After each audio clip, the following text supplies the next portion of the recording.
أعوذ بالله من الشيطان الرجيم. بسم الله الرحمن الرحيم. يعتذرون إليكم إذا رجعتم إليهم قل لا تعتذروا لن نؤمن لكم قد نبأنا الله من أخباركم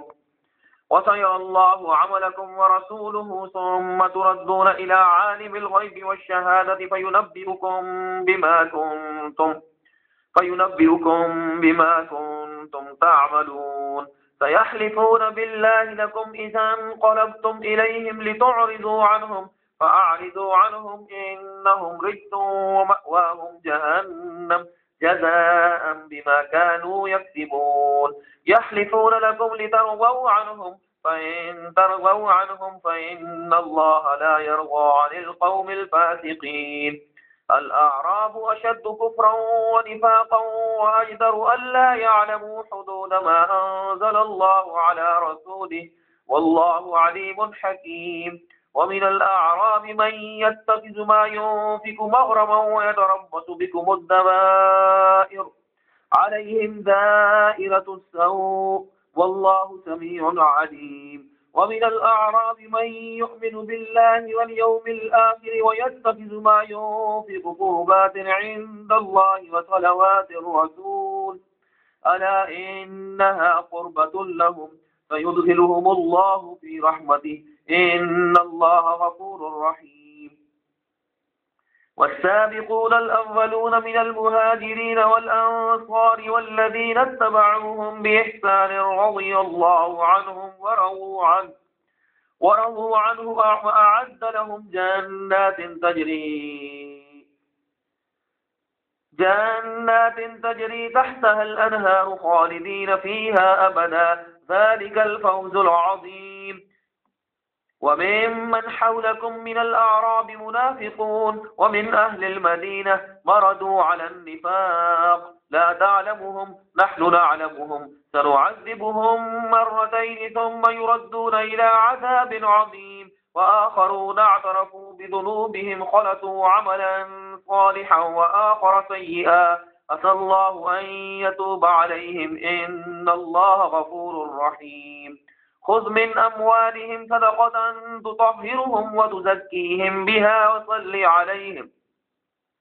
إن صلاتك سكن لهم والله سميع عليم. ألم يعلموا أن الله هو يقبل التوبة عن عباده ويأخذ الصدقات وأن الله هو التواب الرحيم. وقل اعملوا فسيرى الله عملكم ورسوله والمؤمنون وستردون إلى عالم الغيب والشهادة فينبئكم بما كنتم تعملون.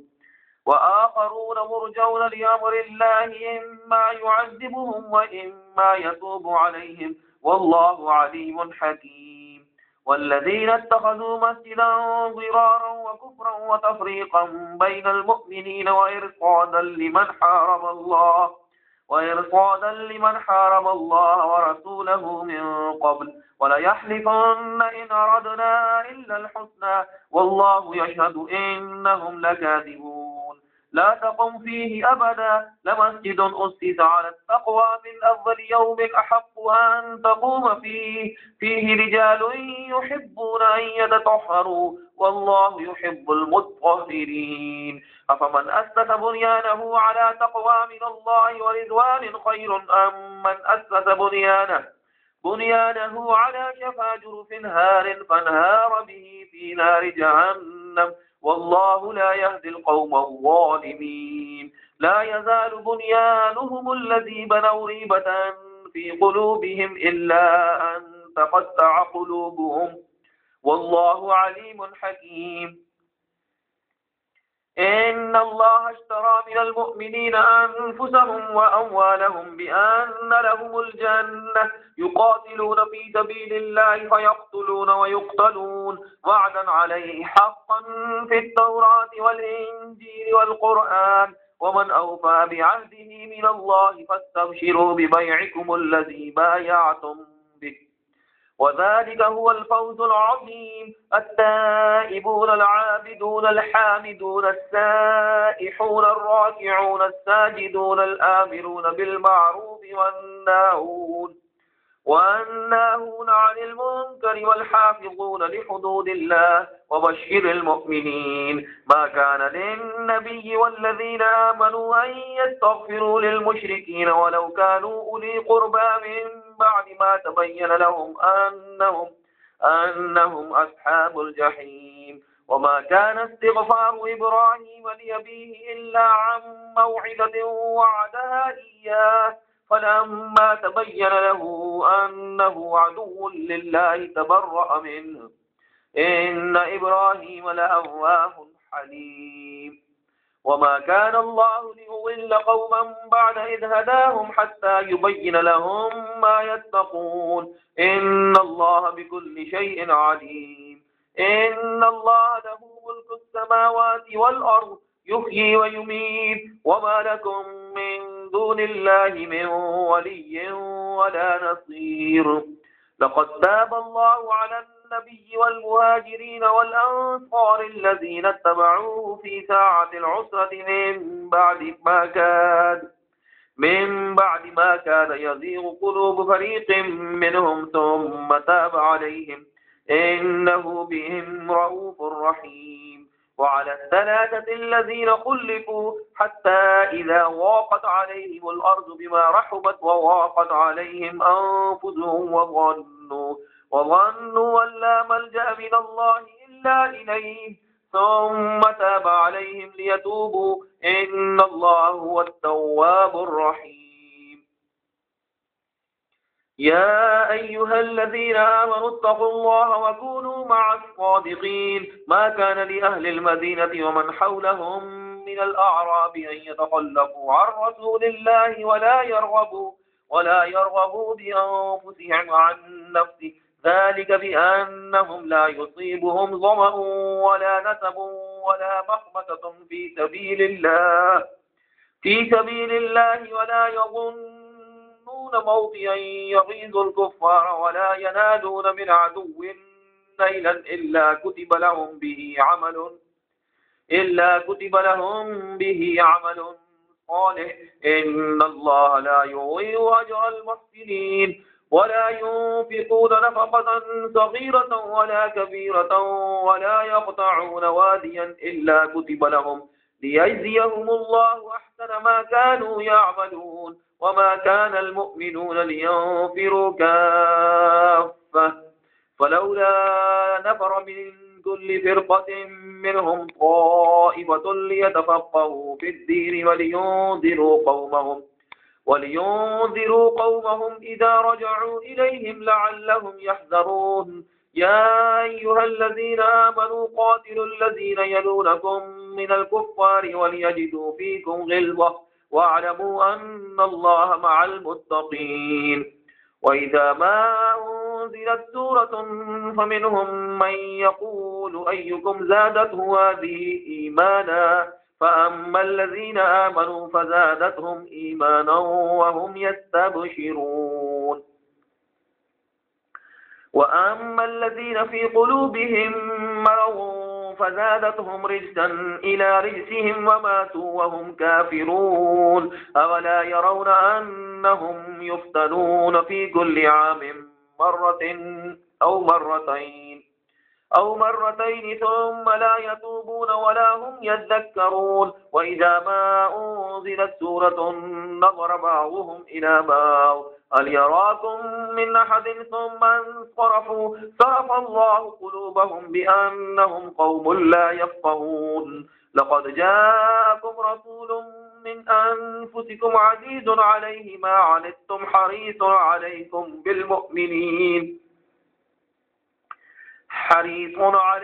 بالمؤمنين رؤوف رحيم. فإن تولوا فقل حسبي الله لا إله إلا هو عليه توكلت وهو رب العرش العظيم.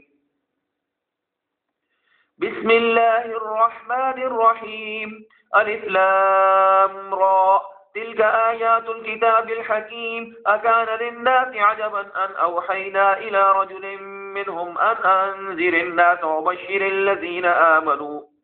أن لهم قدم صدق عند ربهم. قال الكافرون إن هذا لساحر مبين. إن ربكم الله الذي خلق السماوات والأرض في 6 أيام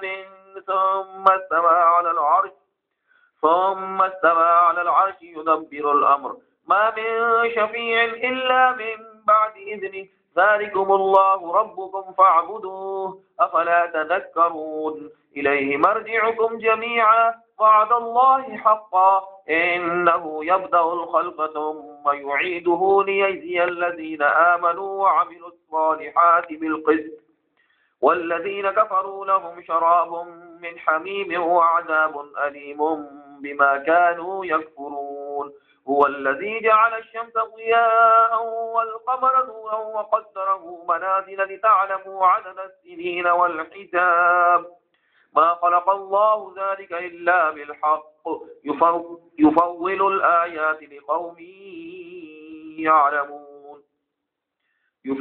الآيات لقوم يعلمون إن في اختلاف الليل والنهار وخلق الله في السماوات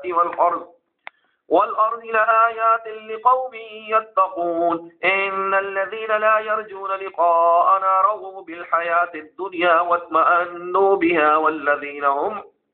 والذين هم عن آياتنا غافلون أولئك مأواهم النار بما كانوا يكسبون إن الذين آمنوا وعملوا الصالحات يهديهم ربهم بإيمانهم تجري من تحتهم الأنهار في جنات النعيم دعواهم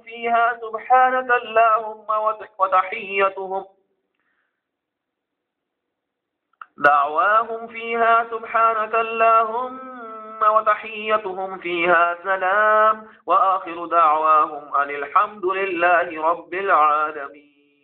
ولو يعجل الله للناس الشر استعجالهم بالخير لقضي إليهم أجلهم فنذر الذين لا يرجون لقاءنا في طغيانهم يعمهون وإذا مس الإنسان الضر دعانا لجنبه أو قاعدا أو قائما فلما كشفنا عنه ضره مر كأن لم يدعنا إلى ضر مسه كذلك زين للمسرفين ما كانوا يعملون ولقد أهلكنا القرون من قبلكم لما ظلموا وجاءتهم رسلهم بالبينات وما كانوا ليؤمنوا كذلك نجزي القوم المجرمين ثم جعلناكم خلائف في الأرض من بعدهم لننظر كيف تعملون وإذا تتلى عليهم آياتنا بينات قال الذين لا يرجون لقاء نأتي بقرآن غير هذا أو بدل قل ما يكون لي أن أبدله من تلقاء نفسي إن أتبع إلا ما يوحى إلي إني أخاف إن عصيت ربي عذاب يوم عظيم قل لو شاء الله ما تلوته عليكم ولا أدراكم به فقد لبثت فيكم عمرا من قبله أفلا تعقلون فمن أظلم ممن افترى على الله كذبا أو كذب بآياته إنه لا يفلح المجرمون ويعبدون من دون الله ما لا يضرهم ولا ينفعهم ويقولون هؤلاء شفعاؤنا عند الله قل أتنبئون الله بما لا يعلم في السماوات ولا في الأرض سبحانه وتعالى عما يشركون وما كان الناس إلا أمة واحدة فاختلفوا ولولا كلمة سبقت من ربك لقضي بينهم فيما فيه يختلفون ويقولون لولا أنزل عليه آية من ربه فقل إنما الغيب لله فانتظروا إني معكم من المنتظرين وإذا أذقنا الناس رحمة من بعد ضراء مسته إذا لهم مكر في آياتنا قل الله أسرع مكرا إن رسلنا يكتبون ما تمكرون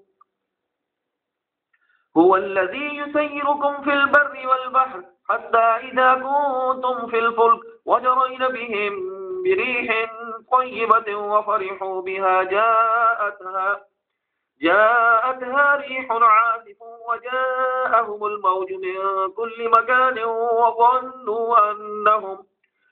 وظنوا أنهم أحيط بهم دعوا الله مخلصين له الدين لئن أنجيتنا من هذه لنكونن من الشاكرين فلما أنجاهم إذا هم يبغون في الأرض بغير الحق يا أيها الناس إنما بغيكم على أنفسكم متاع الحياة الدنيا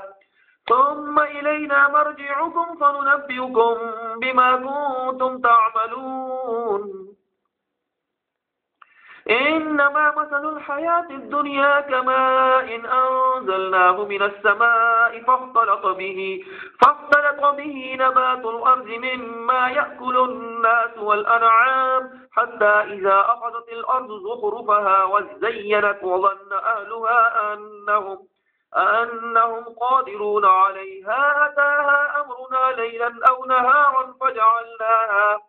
فجعلناها حصيدا كأن لم تغنوا بالأمس كذلك نفصل الآيات لقوم يتفكرون والله يدعو إلى دار السلام ويهدي من يشاء إلى صراط مستقيم للذين أحسنوا الحسنى وزيادة ولا يرهق وجوههم قطر ولا ذلة أولئك أصحاب الجنة هم فيها خالدون والذين كسبوا السيئات جزاء سيئة بمثلها وترهقهم ذلة ما لهم من الله من عاصم كأنما أغشيت وجوههم قطعا من الليل مظلما أولئك أصحاب النار هم فيها خالدون ويوم نحشرهم جميعا ثم نقول للذين أشركوا مكانكم أنتم وشركاؤكم فزيلنا بينهم وقال شركاؤهم ما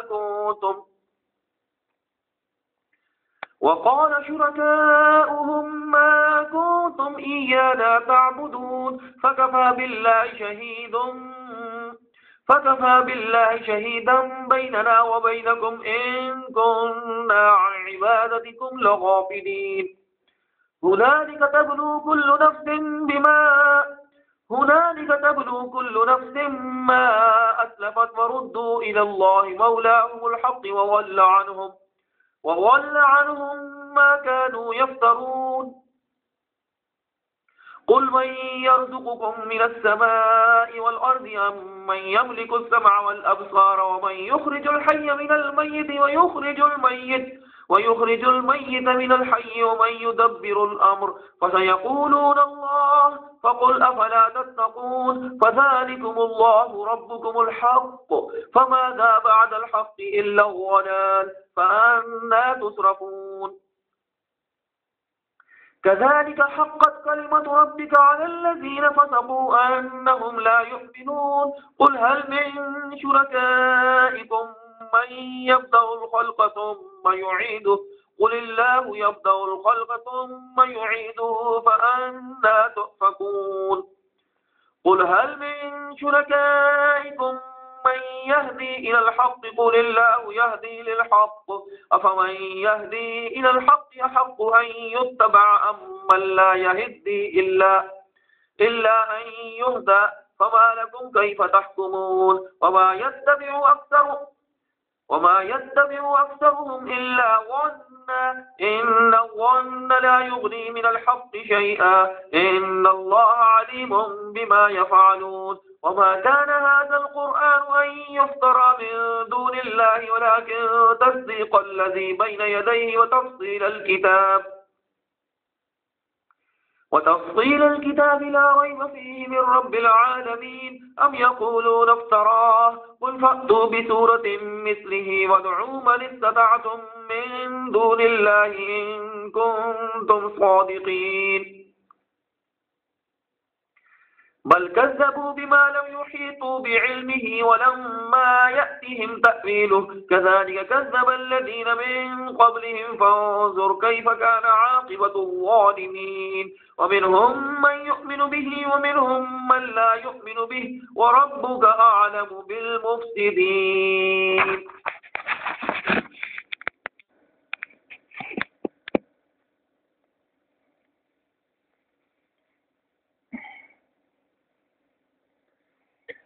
فإن كذبوك فقل لي عملي ولكم عملكم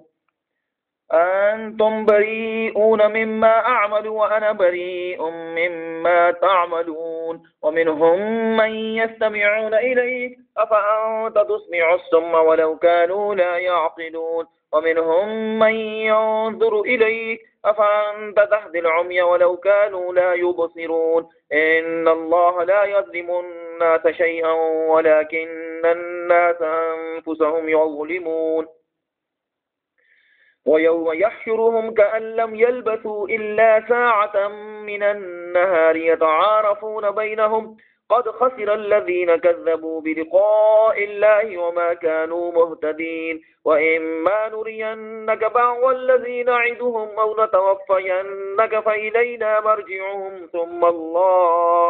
ثم الله شهيد على ما يفعلون ولكل أمة رسول فإذا جاء رسولهم قضي بينهم بالقسط وهم لا يظلمون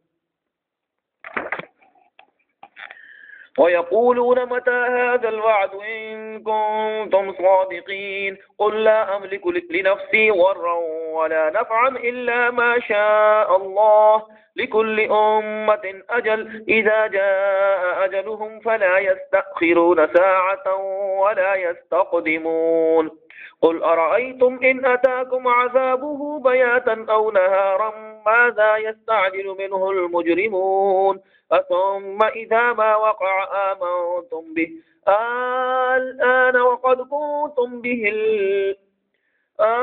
الآن وقد كنتم به تستعجلون ثم قيل للذين ظلموا ذوقوا عذاب الخلد هل تجزون إلا بما كنتم تكسبون ويستنبئونك أحق هو قل إي وربي إنه لحق وما أنتم بمعجزين ولو أن لكل نفس ظلمت ما في الأرض لافتدت به وأسروا الندامة لما رأوا العذاب وقضي بينهم بالقسط وهم لا يظلمون ألا إن لله ما في السماوات والأرض ألا إن وعد الله حق ولكن أكثرهم لا يعلمون هو يحيي ويميت وإليه ترجعون يا أيها الناس قد جاءتكم موعظة من ربكم وشفاء لما في الصدور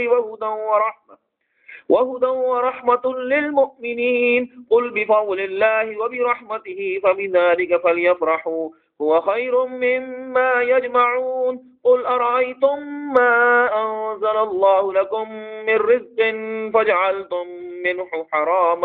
حراما وحلالا قل الله أذن لكم أم على الله تفترون وما ظن الذين يفترون على الله الكذب يوم القيامة إن الله له فضل على الناس ولكن أكثرهم لا يشكرون وما تكون في شأن وما تتلو منه من قرآن ولا تعملون من عمل وما تكون في شأن وما تتلو منه من قرآن ولا تعملون من عمل إلا كنا عليكم شهودا إذ تفيضون فيه وما يعزب عن ربك من مثقال ذرة في الأرض ولا في السماء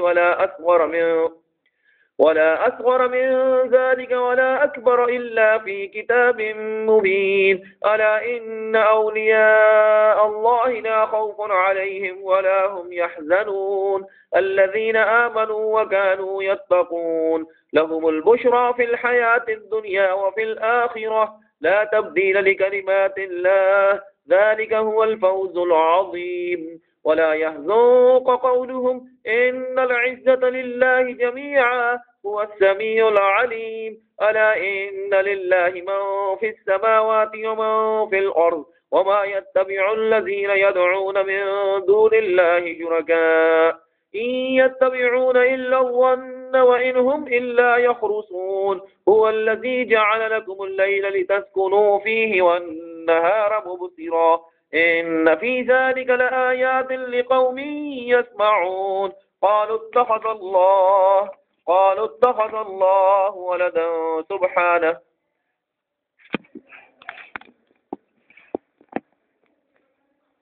هو الغني له ما في السماوات وما في الأرض إن عندكم من سلطان بهذا وتقولون على الله ما لا تعلمون. قل إن الذين يفترون على الله الكذب لا يفلحون. متاع في الدنيا ثم إلينا مرجعهم ثم نذيقهم العذاب الشديد بما كانوا يكفرون. واتل عليهم نبأ نوح إذ قال لقومه يا قوم إن كان كبر عليكم مقامي وتذكيري بآيات الله فعلى الله توكلت فأجمعوا أمركم وشركاءكم ثم لا يكن أمركم عليكم غمة ثم اقضوا إلي ولا تنظرون. فإن توليتم فما سألتكم من أجر إن أجري إلا على الله وأمرت أن أكون من المسلمين.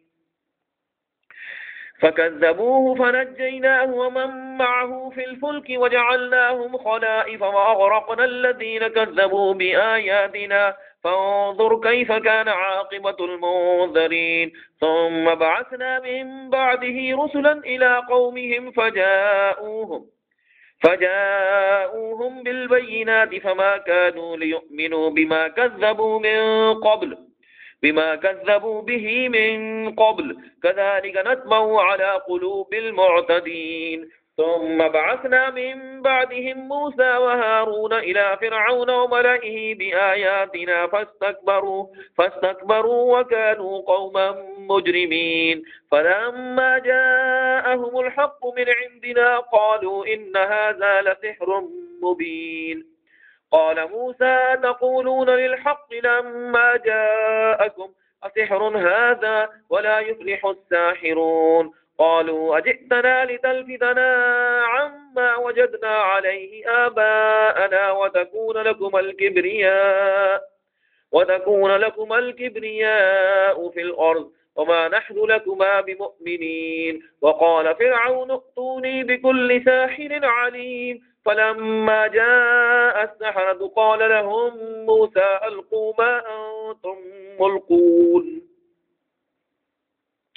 فلما ألقوا قال موسى ما جئتم به السحر إن الله سيبطله إن الله لا يصلح عمل المفسدين ويحق الله الحق بكلماته ولو كره المجرمون. فما آمن لموسى إلا ذرية من قومه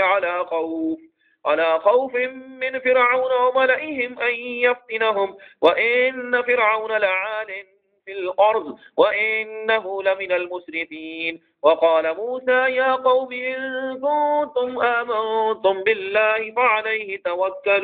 فعليه توكلوا إن كنتم مسلمين. فقالوا على الله توكلنا ربنا لا تجعلنا فتنة للقوم الظالمين ونجنا برحمتك من القوم الكافرين. وأوحينا إلى موسى وأخيه أن تبوأ لقومكما بمصر بيوتا واجعلوا بيوتكم قبلة وأقيموا الصلاة وبشر المؤمنين. وقال موسى ربنا إنك آتيت فرعون وملأه زينة وأموالا في الحياة الدنيا ربنا ليضلوا عن سبيلك ربنا اطمس على أموالهم واشدد على قلوبهم فلا يؤمنوا حتى يروا العذاب الأليم. قال قد أجيبت دعوتكما فاستقيما ولا تتبعان سبيل الذين لا يعلمون. وجاوزنا ببني إسرائيل البحر فأتبعهم فرعون وجنوده بغيا وعدوا حتى إذا أدركه الغرق قال آمنت أنه لا إله إلا الذي آمنت به بنو إسرائيل وأنا من المسلمين. الآن وقد عصيت قبل وكنت من المفسدين فاليوم ننجيك ببدنك لتكون لمن خلفك آية وإن كثيرا من الناس عن آياتنا لغافلون ولقد بوأنا بني إسرائيل مبوأ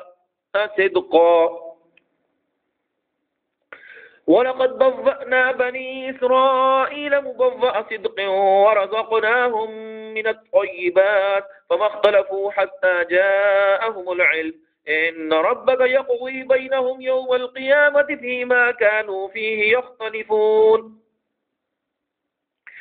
فإن كنت في شك مما أنزلنا إليك فاسأل الذين يقرؤون الكتاب من قبلك لقد جاءك الحق من ربك فلا تكونن من الممترين ولا تكونن من الذين كذبوا بآيات الله فتكون من الخاسرين إن الذين حقت عليهم كلمة ربك لا يؤمنون ولو جاءتهم كل آية حتى يروا العذاب الأليم فلولا كانت قرية آمنت فنفعها إيمانها إلا قوم يونس لما آمنوا كشفنا عنهم عذاب الخزي في الحياة الدنيا ومتعناهم إلى حين ولو شاء ربك لآمن من في الأرض كلهم جميعا أفأنت تكره الناس حتى يكونوا مؤمنين وما كان لنفس أن تؤمن إلا بإذن الله ويجعل الرجس على الذين لا يعقلون قل انظروا ماذا في السماوات والأرض وما تغني الآيات والنذر عن قوم لا يؤمنون فهل ينتظرون إلا مثل أيام الذين خلوا من قبلهم قل فانتظروا إني معكم من المنتظرين ثم ننجي رسلنا والذين آمنوا كذلك حقا علينا ننجي المؤمنين قل يا أيها الناس إن كنتم في شك من ديني فلا أعبد الذين تعبدون من دون الله ولكن أعبد الله الذي يتوفاكم وأمرت أن أكون من المؤمنين وأن أقم وجهك للدين حنيفا ولا تكونن من المشركين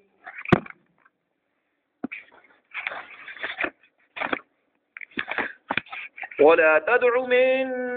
دون الله ولا ينفعك ولا يضرك فإن فعلت فإنك إذا من الظالمين وإن يمسسك الله بضر فلا كاشف له إلا هو وإن يردك بخير فلا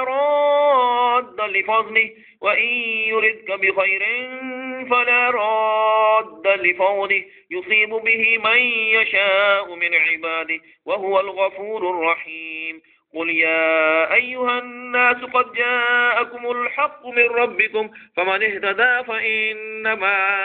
يهتدي لنفسه ومن ضل فإنما يضل عليها وما أنا عليكم بوكيل واتبع ما يوحى إليك واصبر حتى يحكم الله وهو خير الحاكمين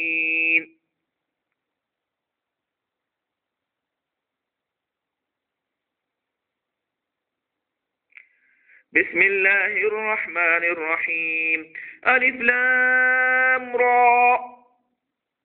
كتاب أحكمت آياته ثم فصلت من لدن حكيم خبير ألا تعبدوا إلا الله إنني لكم منه نذير وبشير وأن استغفروا ربكم ثم توبوا إليه يمتعكم متاعا حسنا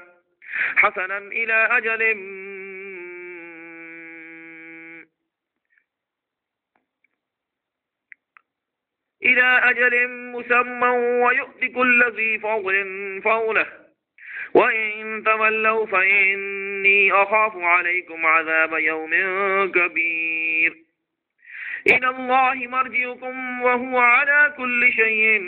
قدير ألا إنهم يثنون صدورهم ليستخفوا منه ألا حين يستغشون ثيابهم يعلم ما يسرون وما يعلنون إنه عليم بذات الصدور. صدق الله العظيم.